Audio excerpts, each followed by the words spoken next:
Fellas, it has come to my attention that there is some potentially incorrect information being circulated right now, and it needs to get quashed right now. No, it's not that big of a deal. What it is there seems to be a whole lot of, because right now we're in 2025, so we've had a whole 2023 model year, a whole 24, a whole 25 with this body style. They've corrected a lot of the issues. As far as I know, most of the issues were like high trim trucks with interior electronic weird glitches and whatever, platinum stuff and whatever high trim stuff. Problems that I haven't had in my, lowly base model. What I'm also hearing is that from people who either own 2020 to 22s or people who have test driven 2020 to 22s, that all 10-speeds suck because of the one that they test drove. I want to clear up a couple things. My truck has never, ever skip shift. Neither has my 23 Expedition. This is a 2023 F350 7.3 with 373 gears. I have never had this thing skip shift. I have because I like to watch it because I'm a nerd, the gears up to watch them go up. It has never, ever skip shift once. And as far as I know, that's consistent with 23 and up. So if you're buying a 24 or a 25, then you're most likely, or basically, I don't know of any of them skip shifting anymore. I'm not sure if that was causing a valve body issue and they decided to change it, or if it was just a drivability annoyance. Those are two things that I don't know off the top of my head. Defer to, there are many guys who are actually like transmission techs at Ford dealerships who are rebuilding these things and can tell you exactly what that is. As far as I know, the skip shifting probably wasn't like a cause of a failure, but I think it's more like guilt by association. The early ones had some valve body issues and that the CDF drum bushing issue, and just because of the truck skip shift, people were blaming the skip shifting on that. I don't like skip shifting. I don't like the feeling of it. I just kind of want to hear my truck go through the gears, and I'm sure you guys are exactly the same way. Rest assured, on a 23 and up, you're not going to have that worry. The other thing is, in speaking for my Expedition 2 being a 23 and up, so a 10R80 and this transmission, perhaps that'll be for another video. This Super Duty's 10-speed transmission, the drivability and just like the enjoyment and comfort is more or less unimpinged at all by the 10-speed. I've heard people say, oh, they're annoying or they hunt. I haven't found that to be the case. I haven't found, in fact, I'm kind of I like driving manual transmission. So when an automatic is poorly calibrated, I'm the first one to say this thing sucks. I do not have that to say about my 10-speed at all. Any other 10-speeds I've driven, 23 and newer, I haven't had almost any interest or background in 2020 to 22. Why? It was a changeover. It's a first year for an engine, first year for a trans. It wasn't something I was going to buy. Moreover, I didn't buy stuff during COVID. So that whole generation, things happened during 2020 to 22 that I wasn't even paying attention to because I wasn't even remotely interested in buying a vehicle. So I was more than happy to be with the thing that worked, that I had mostly paid off because I didn't know what was going to happen during the COVID times, and I'm sure you guys kind of felt the same way. So I haven't had these drivability issues. It doesn't really hunt for gears. The only time it'll even remotely hunt, and I will say that because of the torque of the 7.3, it doesn't really hunt that bad, is if you have like a really undulating hill where it's like, oh, no, in a short duration, okay? If you're pulling a long grade, it's just going to get into a gear and go. It's going to kick down probably into sixth if you got a lot of weight behind you, and unless you're going really fast, it's going to pull the gear or pull the grade, get it over with and go on with its day.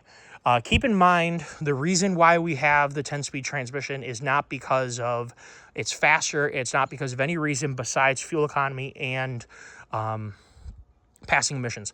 And the real reason for it is passing the EPA drive cycle, the emissions test. The 10-speed allows there to be a high likelihood that the ECU can assign the perfect gear to minimize the amount of hydrocarbons, nitrous oxide, CO, CO2 building up in the exhaust or going out of the exhaust. It is maximizing their opportunity to pass emissions. Remember the whole Volkswagen TDI thing where they were cheating?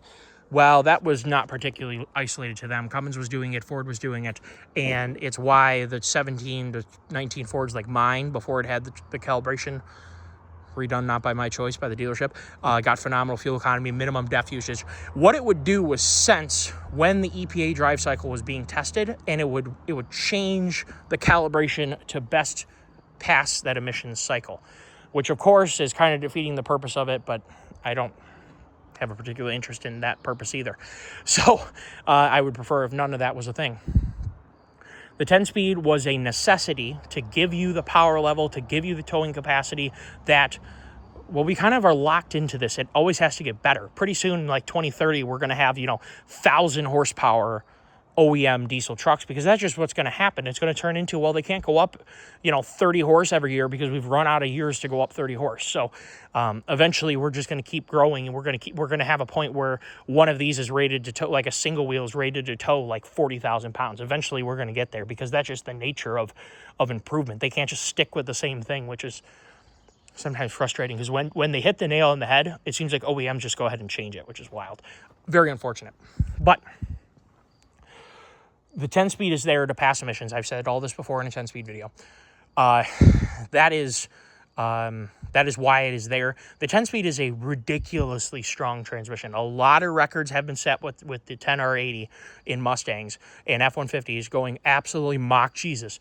They are a stupid strong transmission. What they have is minor failure points like a valve body. It's kind of important. If you have the valve body take a crap, the whole transmission's not going to work right, and it's going to cause clutches to burn. It's not that the clutches weren't strong enough. It's not that the hydraulic pressure in working properly wasn't strong enough to keep the clutches closed. And it's not because it didn't have enough frictions or enough steel discs. And it's not because the planetaries weren't strong enough or the shafts weren't strong enough. It's that it had a design flaw that got corrected. As far as I know, that there just aren't any more bad valve bodies circling around. As far as I know, they are extremely reliable. Now, I will update you guys if I ever have a 10R80 or a 10R, well, we'll talk about it, 10-speed G, we'll call it, transmission in this truck. If I have a problem with it, we're going to run this, especially because of the YouTube channel being the way it is. I'm just going to keep running these vehicles. Normally, I would trade in every 5 years because I like to do that. But I'm kind of banking on the YouTube channel getting big enough where I don't have to worry about that. So we're just going to keep running this thing, and we'll see how she performs in the long run. I have lots of buddies who own businesses who are ready to step into a new truck, and they're heavily considering going 7.3 gas because of how much love I have for this truck and positive performance feedback that I have. And I'd like to also show them this truck hitting 200, 300,000 miles. So we're just going to keep running her, and we're going to keep not feeling bad about putting miles on it. So that's a couple things I have to say on that note. And I think at 8 minutes, we're actually going to do a good job and keep it as a shorter video. If you guys have any questions about the ownership experience for a 23 Plus, let me know. I have I very much like this truck. And by the way, I have no affiliation with Ford. I didn't pay full price because my uncle works for Ford, but I get the same discount anybody else could. And I had to deal with the dealership experience just like everybody else. I don't have any affiliation with Ford, you might say. I'd love to. If you're a Ford representative and would like to get a hold of me, I would love to talk to you about how to improve your relatively awesome trucks and relatively awesome Expedition. And if anybody's seen the 2025 update on the Expedition, so maybe someday I can have a conversation with Ford and be like, what in the world were you thinking? Anyway, I hope you guys enjoyed the video. Take care of yourselves, and this will be posted after 4th of July. So again, happy 4th of July, and please be so careful. I hope that when you watch this video, you are in good health and that you didn't get hurt on 4th of July. Take care all, and have a wonderful day.